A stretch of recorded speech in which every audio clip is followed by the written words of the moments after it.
ആ ഉണ്ണിട്ടോ. ആ ഒരു ഐസ് എടുക്കി. വേഗം ആയിക്കോട്ടെ കേട്ടോ. ഐസ് വേണി പോരെ വേമ്പാ.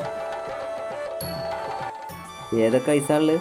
നല്ല മാംഗോ ഉണ്ട്, ചോക്കോബാറുണ്ട്, സേമിയുണ്ട്. ഐസ് നല്ല പേരാണ്. അതാ ഞാൻ കാത്തു. നിങ്ങൾ എല്ലാ ഈ സമയത്ത് വരും. ഈ റൂട്ടിൽ ഒരു ഐസ് നമുക്ക് തരും. അത് ഏത് ഐസാ? അടിപൊളി ഐസാ. Orange, mango. ആ ഒന്ന് അവനക്ക് കൊടുത്തോളൂ. ഒരു ഐസ് അവനിക്കും കൊടുക്കേ.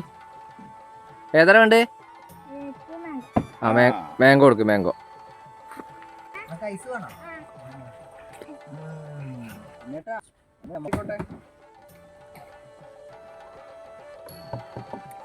ഉണ്ണേട്ടാ എത്ര കൊല്ലായി ഐസ് കച്ചവടം തുടങ്ങിയിട്ട്? അത് മാനെ ഞാൻ 40 കൊല്ലായി. ദേശമംഗലം, പാലപ്പറ, വെട്ടിക്കാട്ടിൽ, മുള്ളൂർക്കര എത്തുമ്പോൾ സാധനം കഴിഞ്ഞ് വരും. എൻ്റെ ഐസ് പെട്ടെന്ന് കഴിയും. നമ്മുടെ അതിനല്ലേ പോണു. ഒരു 6 അവിടെ കൊടുത്തോളൂ. ഞങ്ങളെ മക്കളും കുട്ടികളൊക്കെ വന്നിട്ടുണ്ട്. ആയിക്കോട്ടെ. നമ്മുടെ വീട്ടിൽ കൊടുത്തിട്ടാ അതില്ലേ പോണ്. ആയിക്കോട്ടെ. ഓക്കെ.